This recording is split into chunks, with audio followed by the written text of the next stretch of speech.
9시 가족기도회에 오신 여러분들을 환영하고 축복합니다. 온 가족이 함께 모여 기도할 때 하나님 이 자리에 함께 하시고 우리의 기도를 들으실 것입니다. 오늘 말씀은 마가복음 1장 1절 말씀입니다. 마가복음 1장 1절 신약성경 53면에 있습니다. 마가복음 1장 1절 말씀을 우리 한 목소리로 읽도록 하겠습니다. 시작. 하나님의 아들 예수 그리스도의 복음의 시작이라. 아멘. 2021년 신축년 새해가 맞이한 지 어느덧 10하고도 2일이 흘렀습니다. 지난 12일간 성도님들은 개인적으로 무엇을 기준으로 시작을 하셨습니까? 더 나아가 성도님들의 가정은 무엇을 기준으로 시작하셨나요? 이 질문을 드리면 신앙이요? 믿음이요?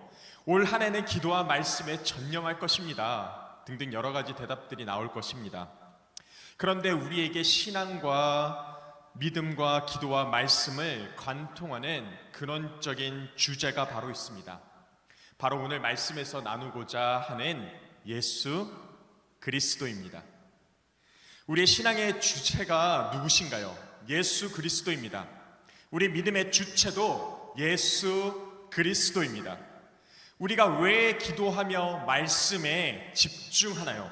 바로 예수님이 우리 기도의 중보자가 되시고 예수님의 말씀이 우리 안에 거하시면 우리는 위로와 평안과 소망을 얻기 때문 아닌가요? 마가도 이와 동일한 관점으로 마가복음을 시작합니다. 삶을 변화시키는 예수 그리스도에 관한 좋은 소식을 전한다는 생각에 흥분하여서 마가복음의 첫 시작을 하나님의 아들 예수 그리스도의 복음의 시작이라. 원문은 그 느낌이 더 생생합니다. 아르케 투 유앙겔리오, 복음이 시작되었어. 근데 그가 누군지 아니? 바로 하나님의 아들 예수 그리스도야. 마가는 이 선포를 시작으로 예수님 당시의 배경이 되는 정기적 정보들 없이 바로 말씀을 읽는 자들이 가능한 한 빨리 행동하시는 예수님을 보길 원했습니다. 왜냐하면 예수님의 행하시는 사역의 능력과 예수님의 성품만이 우리를 변화시킬 수 있기 때문이었습니다. 그럼 우리는 왜 다시 새로운 시작을 하는데 예수 그리스도인가를 더 자세히 우리는 살펴보도록 합니다. 먼저 예수님은 하나님의 아들이시기 때문입니다.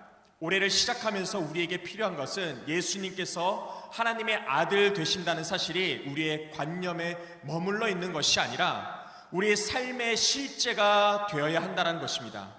그렇게도 끊임없이 기도를 했는데 코로나라는 질병은 좀처럼 없어질 기미도 보이지 않고 끝없이 추락하는 가정의 경제, 더 좁아진 취업의 문, 빈익분 부익부라고 하는 경제의 격차, 자녀의 학업의 격차, 정말로 하나님이 살아계신가? 하나님께서는 날 돌보고 계신가? 우리에게 다가오는 의문과 이 원망을 날려버릴 해답은 바로 예수님은 하나님의 아들이시다라는 믿음이 우리의 삶의 실제가 되는 것입니다. 예수님은 하나님이십니다. 사랑하는 성도 여러분, 하나님은 최고 되십니다. 이 믿음이 우리의 삶의 실제가 되기를 바랍니다. 그래야 우리는 2021년을 다시 새롭게 시작할 수가 있습니다. 둘째로 예수님의 이름에 하나님의 우리를 향하신 뜻이 담겨 있기 때문입니다. 예수라는 이름은 여호수아라는 이름의 구약 형태로서 여호와께서 구원하신다 라는 뜻입니다. 예수님은 이름 자체로 우리에게 증거하십니다. 예수님 믿으면 구원하신다라는 것입니다. 내 백성은 절대로 버리지 않는다라는 것입니다. 반드시 들어 구원한다라는 것입니다. 그래서 우리가 정말 절망에 빠져 정말 무엇을 기도할지 모르고 어찌할 바를 몰라 그냥 예수님 되뇌이며 부르짖어도 우리에게 응답이 위로와 평안이 임하는 것은 바로 예수님의 이름이 바로 여호와께서 구원하신다. 하나님의 계시의 말씀이기 때문입니다. 셋째로 예수님이 그리스도, 하나님의 기름 부음을 받는 자이시기 때문입니다. 우리를 죄와 사망과 사탄의 권세에서 구원하시기 위해 기름 부음을 받으셨고, 그 사명을 예수님께서 십자가의 죽음과 다시 부활하심으로 이루셨습니다. 그런데 이로써 예수님의 사명이 다 맞춰진 것 같은데 왜 마가는 시작이라고 말했을까요? 바로 예수님의 다시 오심이 남았기 때문이고, 예수님께서 우리 믿는 자에게, 예수님을 믿지 않는 자들에게 예수님을 전하는 사명을 우리에게 주셨기 때문입니다. 그래서 예수님으로부터 시작된 복음이 누가는 사도행전을 통해 흘러가고 또 복음이 끝이 아님을 우리에게 보여주고 있는 것입니다. 그래서 그리스도, 예수님의 이름을 떠올리며 우리는 이 시대에 기름 부음 받은 자로, 사명 받은 자로 올 한 해도 예수님을 전하는 자로 새롭게 시작하여야 합니다. 오늘 우리는 하나님의 아들 예수 그리스도의 복음의 시작이라 이 짧은 말씀을 통해 왜 우리의 새로운 시작이 예수 그리스도가 되어야 하는지를 나눴습니다. 예수님은 하나님의 아들이십니다. 고로 하나님이십니다. 하나님이 최고 되심을 관념이 아니라 삶의 실제가 되길 바랍니다. 하나님은 우리를 구원하심을 예수님의 이름에 새겨주셨습니다. 우리에게는 사망이 없습니다. 늘 구원만 있을 뿐입니다. 그리고 세상에 기름 부음 받은 자로 복음 전하는 사명을 우리에게 주셨습니다. 우리의 2021년 최고의 하나님이 우리의 실제고, 하나님의 구원이 우리의 실제고, 복음 전하는 사명이 실제가 되어 하나님의 아들 예수 그리스도의 복음의 시작이라 이 복음의 줄기에 올라타는 복된 왕성의 성도님들이 되기를 주님의 이름으로 축원합니다. 아멘. 우린 주신 말씀을 위해 함께 기도합니다. 예수님은 하나님의 아들이십니다. 예수님의 그 이름에 우리를 구원하심을 하나님은 계시하셨습니다. 예수님의 기름 부음 받은 사명, 복음 전하는 사명을 잘 감당하게 하여 주시옵소서. 최고의 하나님이 계시고 우리를 보호하시고 구원하여 주심이 관념이 아니라 나의 삶의 실제가 되게 하여 주시옵소서. 원사탄의 공격과 삶의 의문과 원망으로부터 무너지지 않게 하시고 늘 승리하는 삶을 살게 하여 주시옵소서. 2021년 다시 새로운 시작 예수 그리스도로 나아가게 하여 주시옵소서. 우리 주신 말씀을 기억하며 우리 주여 삼창하시고 기도합니다.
기도합니다. 다시 새로운 시작 예수 그리스도입니다. 주님은 우리에게 성령을 선물로 주셨습니다. 예수님 붙잡으면 성령이 임합니다. 성령 충만케 하여 주시옵소서. 성령 충만케 하여 주시사 하나님의 아들 예수 그리스도의 복음의 삶의 복음의 3일 살게 하여 주시옵소서. 우리의 삶의 복음이 걸림돌이 아니라 주님을 전하는 도구의 삶이 되도록 우리의 신앙과 인격이 성화되고 예수님 닮게 해 주옵소서. 우리 주 앞에 치고 기도합니다.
우리 교회를 위하여 기도합니다. 코로나가 종식될 기미가 보이지 않습니다. 성전 예배를 언제 드렸는지가 가물가물합니다. 코로나가 종식되고 성전 예배가 회복되게 하여 주시옵소서. 가정의 예배가 성령 임재가 간 예배되게 하여 주시옵소서. 말씀 전하신 다리 목사님 말씀에 능력을 더하여 주시옵소서. 성경금 작정된 교회에 필요한 재정이 아버지 부족치 않게 하여 주시옵소서. 다시 새로운 시작 예수 그리스도가 되는 왕성교회가 되게 하여 주시옵소서. 우리 주여 한번 부르시고 예 기도하소서 합니다.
하나님의 아들 예수 그리스도의 복음의 시작이라. 사랑하는 하나님, 우리에게 예수님을 주심을 감사합니다. 예수님은 하나님의 아들이십니다. 온 세상 만유를 주관하시는 하나님이십니다. 하나님이 최고 되심이 우리의 관념이 아니라 우리의 삶의 실제가 되게 하여 주시고, 우리가 예수님의 이름을 구할 때마다 여호와께서 구원하신다는 하나님의 계시가 우리 마음속에 뿌리 박히게 하시고, 하나님의 구원하심이 우리의 모든 삶에 든든한 반석되게 하여 주시옵소서. 2021년을 코로나로 위축하여 왕창하는 것이 아니라 우리에게 주신 영원 구원의 사명을 우리가 있는 자리자리에서 충성되이 감당하게 하여 주시옵소서. 그래서 2021년 다시 새로운 시작을 예수 그리스도로 든든한 기초석을 놓고 왕성의 성도 한 번에 하나님의 영광을 드높이는 한 해가 되게 하여 주시옵소서. 그리고 이후에 이어지는 우리의 개인과 가정과 나라 민족의 강도에 주여 응답하여 주시옵소서. 두려워하지 말라, 내가 너와 함께함이라. 놀라지 말라, 나는 내 하나님이 됨이라. 내가 너를 굳세게 하리라. 참으로 너를 도와주리라. 참으로 나의 의로운 손으로 너를 붙들리라. 이제는 주 예수 그리스도의 은혜와 하나님의 사랑과 성령의 교통하심이 9시 기도회에 모인 성도의 머리 위에와 왕성 교회 위에, 해외 유학과 출장과 군문에 입다는 왕성의 성도 머리 위에 지금부터 영원토록 함께 있을지어다. 아멘.